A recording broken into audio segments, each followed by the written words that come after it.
Bismillah. Innal hamdalillah nahmaduhu wa nasta'inuhu wa nastaghfiruh wa na'udzu billahi min shururi anfusina wa min sayyiati a'malina. May yahdihillahu fala mudhillalah wa may yudlil fala hadiyalah. Wa asyhadu an la ilaha illallah wahdahu la syarikalah wa asyhadu anna Muhammadan abduhu wa rasuluh. Amma ba'du. Alhamdulillah bihadzal yaum al-Itsnain 14 Februari 2022, yang mana pada hari ini di negara barat melaksanakan perayaan rasa cinta kasih yang dosa besar berzina, Happy Valentine. Maka pada kesempatan bainal maghrib wal isya telah masuk tanggal 13 Rajab 1443 Hijriah. Kita lanjutkan kajian di Fakultas Ilmu Fiqh dalam pembahasan kitab Umdatul Ahkam, dan kita di sini hanya sekedar membaca matan Umdatul Ahkam dan menerjemahkannya. Maka kita akan masuk kepada pembahasan tentang al-qasr dan sifat salat di dalam safar. Maka sebelum itu dipersilakan kepada ikhwanuna untuk mentasmi al-matan yang sebelumnya. Tafadhalu hafizakumullah.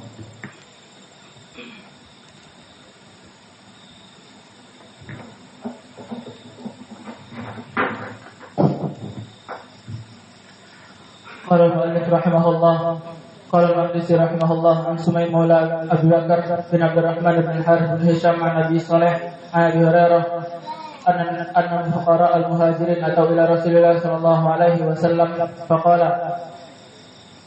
يا رسول الله ذهب أهل الدثور بدرجات العلا والنعيم المقيم فقال وما ذاك؟ قال يصلون كما نصلي ويصومون كما نصوم ويتصدقون ولا نتصدق ويحيقون ولا نعيق.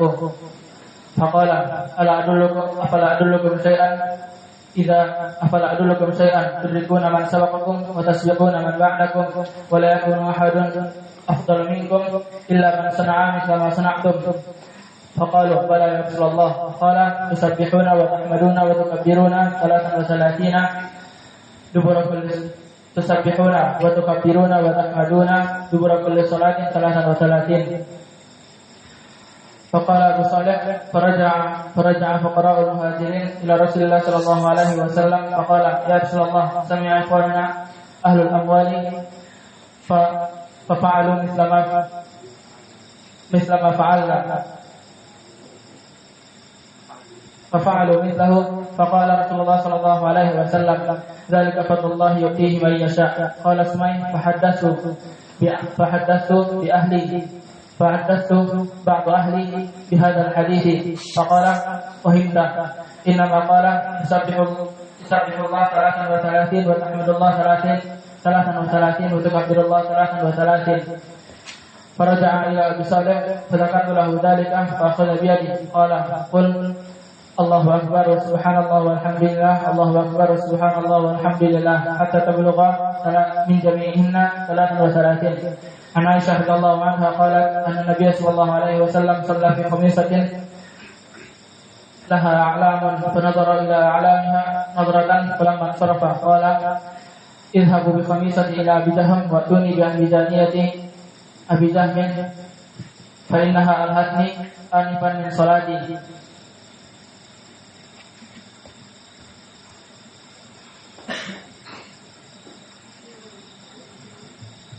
قال المقدسي رحمه الله عن سمي ولا بكر بن عبد الرحمن بن الحارث بن هشام عن ابي صالح سمان بن رضاه عن فقراء المسلمين اتوا رسول الله صلى الله عليه وسلم فقالوا يا رسول الله قد ذهب اهل الدثور بدرجات العلا ونعيم المقيم.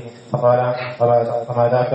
قال يصلون كما نصلي ويصومون كما يصومون ويتصدقون على ما تصدقوا. فقال ويتقون ولا تتقوا. فقال رسول الله صلى الله عليه وسلم فلو أنكم شيئا تجدون به من سبقكم وتسبقون به بعدكم ولا يكون أحد أفضل منكم إذا صنع مثل ما صنعتم قالوا بلى يا رسول الله تسبحون وتكبرون وتحمدون تدبر كل صلاة 33 مرة قال أبو صالح فرجعت فقرأ مهاجرين فقال سمع إخواننا بالأموال وفعلنا ففعلوا مثله فقال رسول الله صلى الله عليه وسلم ذلك فضل الله يؤتيه من يشاء قال أبو صالح قال سمعت حدث موضوعي بهذا الحديث فقال فهمت أن قالك سبح الله 33 وتحمد الله 33 وتكبر الله 33 قال أبو صالح فرجعت إليه أبي صالح قلت له ذلك فقال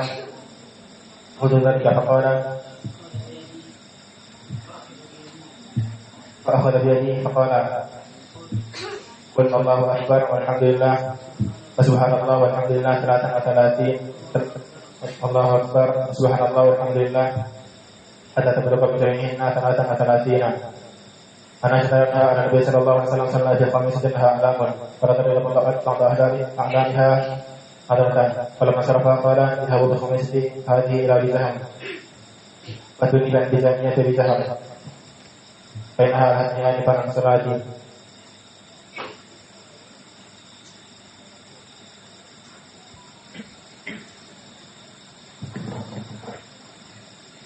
Bismillahirrahmanirrahim. Qala al-mu'allif rahimahullah ta'ala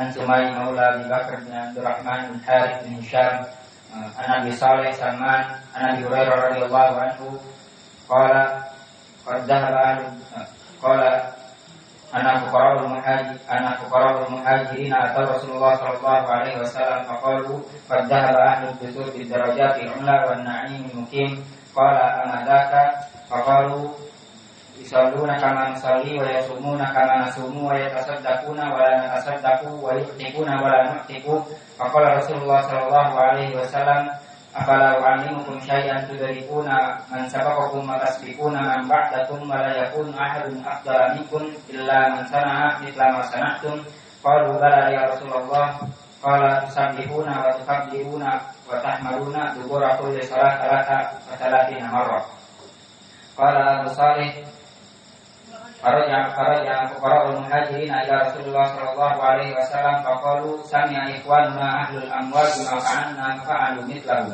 faqala Rasulullah sallallahu alaihi wasallam dzalika fadlullahi yu'tihi man yasha qala Sumay hadatsu ba'da ahli hadzal haditha faqala wa hinta inna ma qala laka tusabbihullaha 33 wa tukabbirullaha 33 wa tahmadullaha 33 faraja'tu ila Abi Salih faqala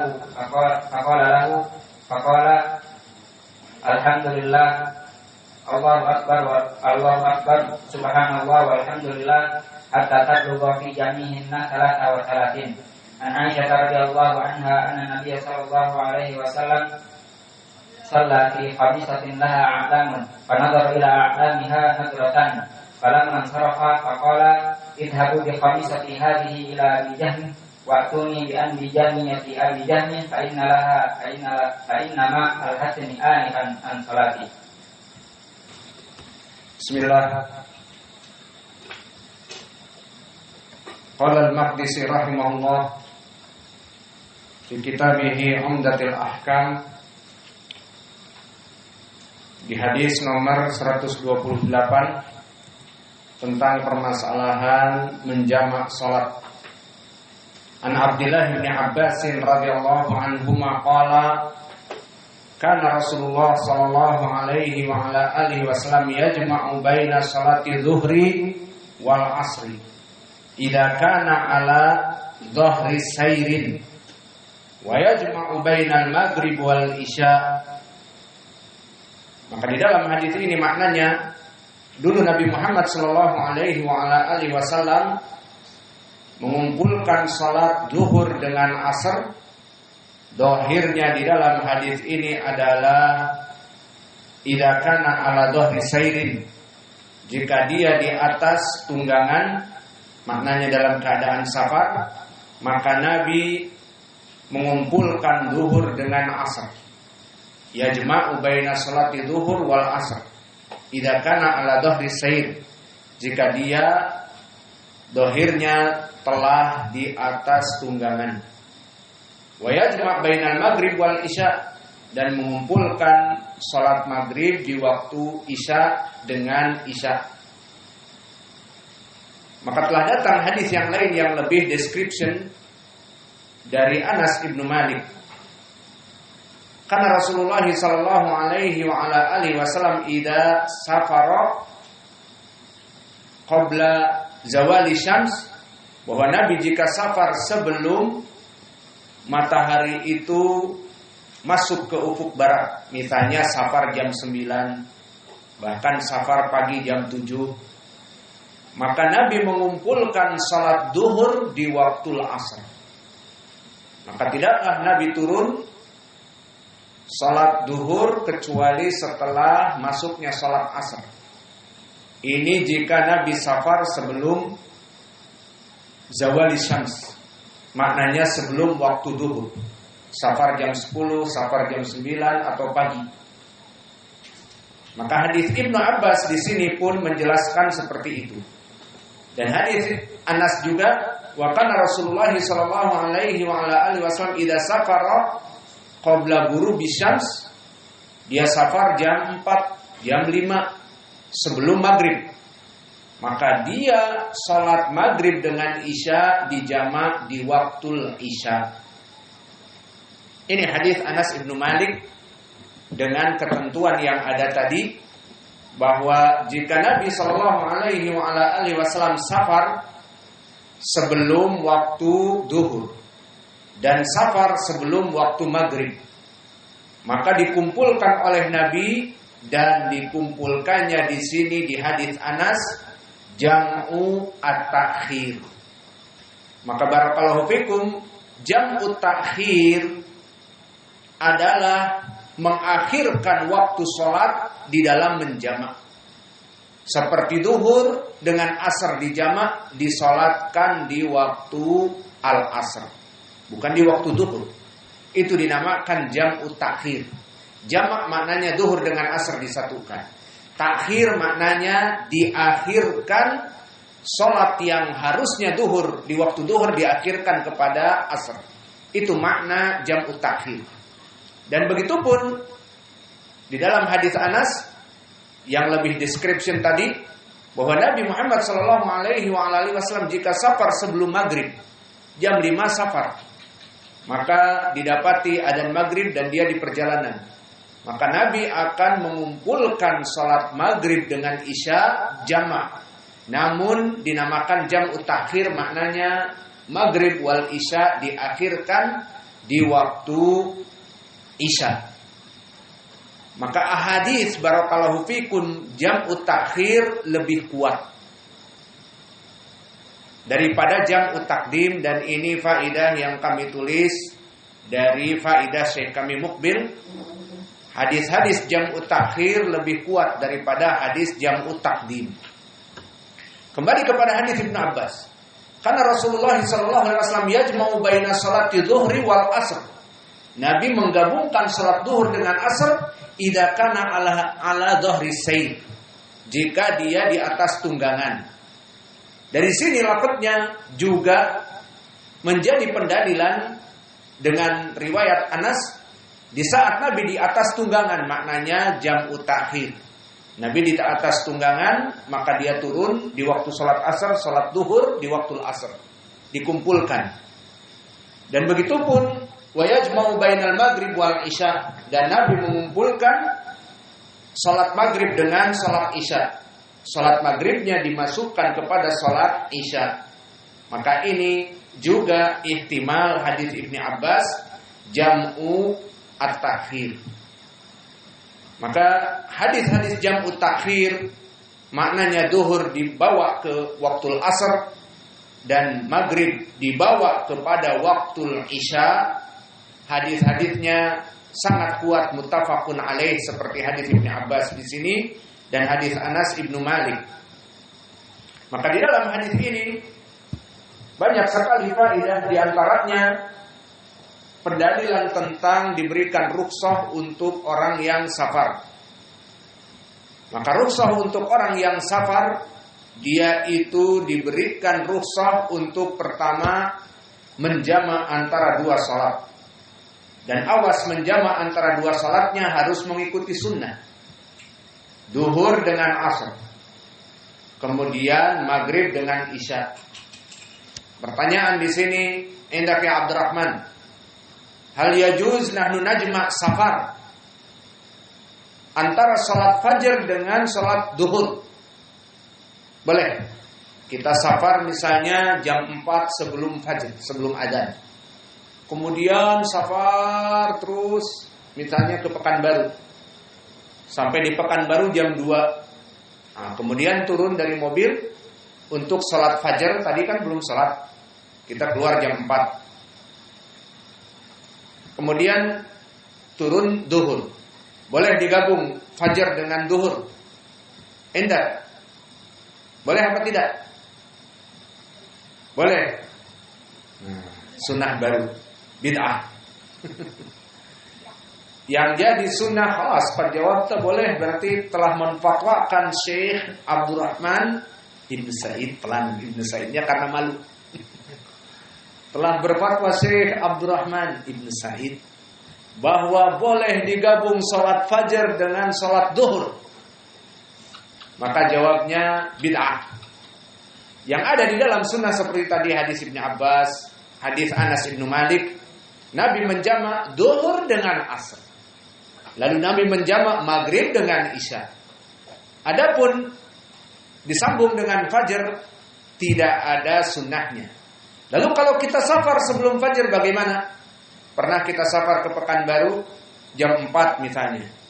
Ya sudah, sampai di masjid mendengar adzan dan melaksanakan sholat berjamaah di masjid di pinggir jalan, tentunya bukan di tengah jalan, maka kita sholat fajar berjamaah. Sudah. Adapun nanti masuk waktu adzan duhur, nah di situ bisa mau digabung dengan asar, baru duhur dengan asar sesuai hadis Ibnu Abbas. Adapun fatwa Syekh kita bahwa fajar digabung dengan duhur, maka di sini adalah perkara yang tidak ada sunnahnya. Maka intabih, intabih, taib fil ijabah. Idza ma ta'rif taqul mada qala as-sahabah idza su'ila walam ya'rif mada yaqul Allahu wa rasuluhu a'lam. Banyak hadis-hadis seperti itu. Seperti di dalam hadis Mu'ad ditanya mahaqqullah 'alal ibad wa mahaqqul ibadi 'ala Allah, apa hak Allah atas hamba dan hak hamba atas Allah? Mu'ad tidak mengetahui. Maka dia tidak memberikan fatwa seperti tadi, boleh. Terus taraja setelah 2 detik, oh enggak boleh. Maka syekh seperti ini mayanfa. Katakanlah Allah wa rasuluhu a'lam. Baru nanti kita jawab, dikembalikan. Maka tidak boleh menjawab beberapa perkara yang dalam perkara agama dia tidak tahu. Tidak boleh takalluf. Karena Allah berfirman, fas'alu ahla dzikri in kuntum la ta'lamun. Jika kamu tidak mengetahui, bertanyalah kepada ahli dzikr. Maka jangan memberikan fatwa yang tidak ada asalnya dan akan jadi bertanggung jawab dia nanti.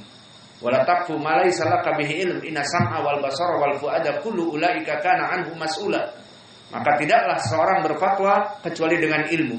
Karena pendengarannya, penglihatannya, dan hatinya semuanya akan ditanya. Maka kembali kepada permasalahan yang dijamak di sini adalah duhur dengan asar, maghrib dengan isya. Tidak ada menjamak fajar dengan duhur atau isya dengan fajar. Tidak ada sunnah seperti itu. Kemudian permasalahan salatnya orang-orang yang musafir di sini, ada 2 perkara dari Allah, di jamak boleh. Dan nanti pembahasan di hadis yang kedua di qasr. Maka di dalam hadis tentang permasalahan menjamak 2 salat di atas dari saat safar, ini adalah rahmat Allah atas hambanya.